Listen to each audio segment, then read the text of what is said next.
और किसी कवि ने लिखा है, संसार में एक बेटी चाहिए कन्यादान के लिए।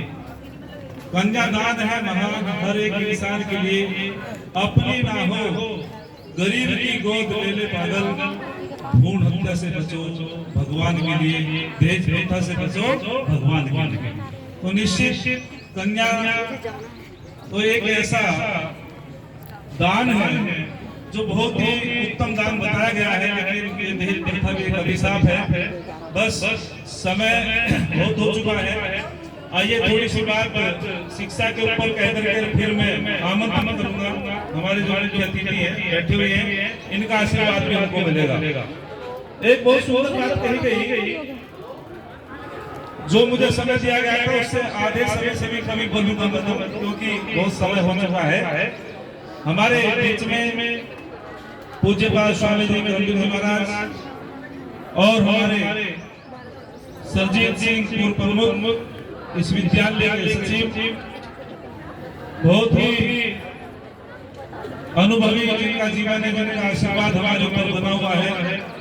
इस विद्यालय के अध्यक्ष श्री सोमन प्रकाश जी और मान साहब, चौहान साहब और हमारे भ्राता विनोद भाई चेयरमैन साहब और विद्यालय के प्राचार्य महेश जी, समस्त अध्यापक अध्यापिकाएं, छात्र छात्राएं, थोड़ी सी बातें शिक्षा के माध्यम से मैं रखना चाहता हूँ, क्योंकि विद्यालय है और विद्यालय उसे कहा जाता है जहाँ विद्या पढ़ाई जाती है और जहाँ विद्या की इच्छा होती है। विद्यार्थी का अर्थ होता है विद्या की इच्छा रखने वाला। महर्षि मनु ने बड़ी सुंदर बात कही। महर्षि मनु कहते हैं कि बहुत ही सार्वधर्मिक बात में कहते हैं, सर्वेषामेव दानानां ब्रह्म दानं विशिष्यते। जितने भी दान हैं संसार के अंदर, सोना चांदी, अन्न, घृत, गाय घोड़ा, इन सबसे बढ़कर के विद्या का दान है। और जिस देश के अंदर जो संस्कारवान और विद्या प्राप्त करने वाले छात्र छात्राएं होते हैं, निश्चित रूप में उस देश का सौभाग्य होता है। विद्या धन सर्वधन प्रधानम, विद्या धन सभी धनों में सर्वप्रधान है। अर्थात जितने भी धन हैं उनमें सबसे उत्तम विद्या है। महर्षि स्वामी दयानंद महाराज जी ने बताया कि मनुष्य के दो शत्रु होते हैं सबसे बड़े, अविद्या और गरीबी। अर्थात जो अविद्या में जीता है वो कभी सुखी नहीं रह सकता, और गरीबी दूर होती है परिश्रम करने से, पुरुषार्थ करने से, और अविद्या दूर होती है विद्वानों की संगति करने से, अध्ययन करने से, वेदों का पठन पाठन करने से। अविद्या नेत्री सर्वे कलेशानाम, अर्थात अविद्या संसार के अंदर समस्त कलेशों की जननी है। अविद्या 5 प्रकार की बताई है श्री पतंजलि महाराज ने योग दर्शन में। अविद्या अस्मिता राग द्वेष अभिनिवेशा पंच कलेशा, अर्थात अविद्या में जो जीते हैं उनको कभी सुख नहीं मिलता, और विद्या के माध्यम से सर्वांगीण विकास होता है। अविद्या 4 प्रकार की होती है, नित्य को अनित्य मानना, अनित्य को नित्य मानना, जड़ को चेतन मानना, चेतन को जड़ मानना। और जो चेतन सत्ता है उसको हम जड़ मान लेते हैं। सुख को दुख मानना, दुख को सुख मानना, ये अविद्या है। अस्मिता कहते हैं जो आत्मा और बुद्धि को एक समझ लेते हैं कि आत्मा बुद्धि एक है, मन आत्मा एक है। और फिर कहा राग।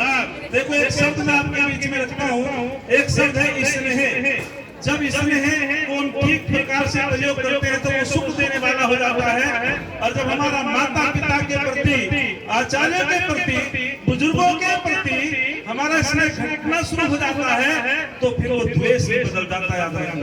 और जब वो द्वेष में बदल जाता है तो वो दुख का कारण बन जाता है। और जब ये स्नेह हम माता पिता को इतनी उनकी आज्ञा का पालन नहीं करते, उनसे उतना स्नेह नहीं करते, और जब शादी हो जाती है और अपनी पत्नी में ज्यादा स्नेह रखते हैं तो वो राग का कारण बन जाता है, वो भी दुख का कारण है। तो संसार के अंदर राग भी दुख का कारण है और संसार के अंदर द्वेष भी दुख का कारण है। तो बताया गया अस्मिता और राग व्यक्ति जिस प्रकार से चूहा आटे से सने सूत को कुतरता रहता है, ऐसे रागी पुरुष जो है वो भी उसके अंदर काम वासना उसको कुतरती रहती है, वो बेचैन रहता है। आगे कहा अविद्या, अस्मिता, राग, द्वेष और द्वेषी व्यक्ति यदि किसी ने किसी के प्रति कटु बोल दिया, उसके अंदर क्रोध आ गया, द्वेष हो गया, उसको भी शांति नहीं मिलती।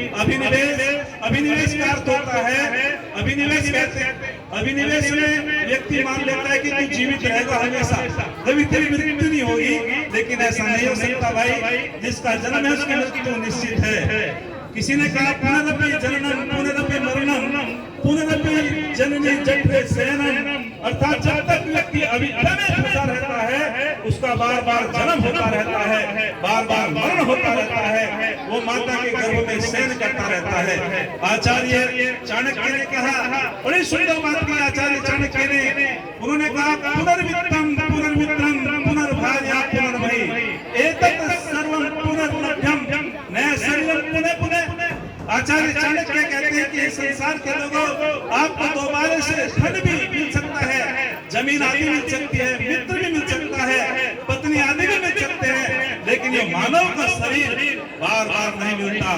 नर्तन के चोले का पाना बच्चों का कोई खेल नहीं, जन्म जन्म के शुभ कर्मों का होता जब तक मेल नहीं। नर्तन पाने के लिए उत्तम कर्म कमाया कर, प्रेमी बनकर प्रेम में ईश्वर के गुण गाया कर, तो निश्चित रूपे ये मानव का चोला बार बार नहीं मिलता।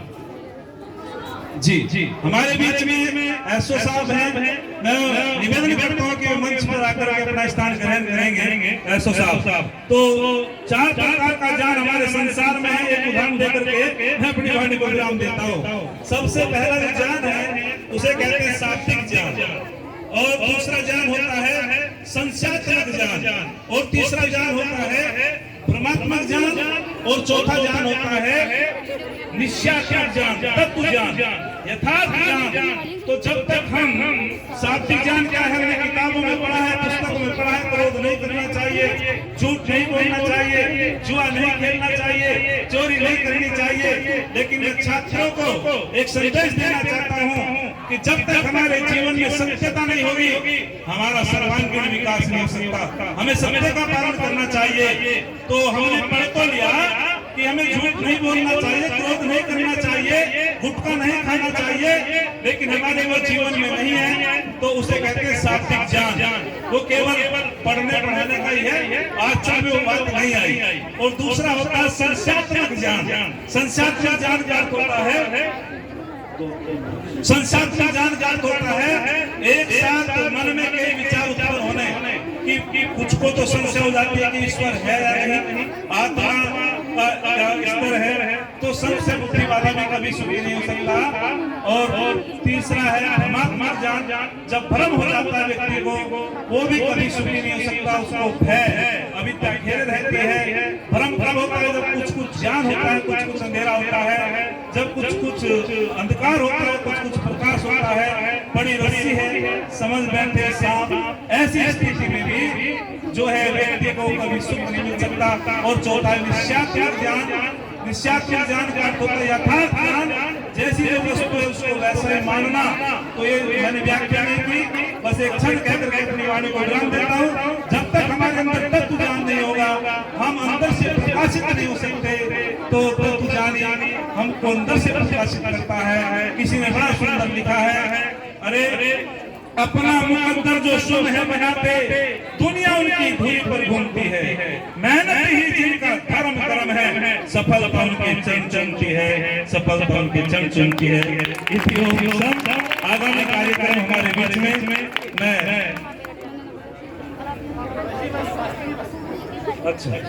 हमारे बीच में जो है मुख्य अतिथि है, मैं निवेदन करता हूँ। तनु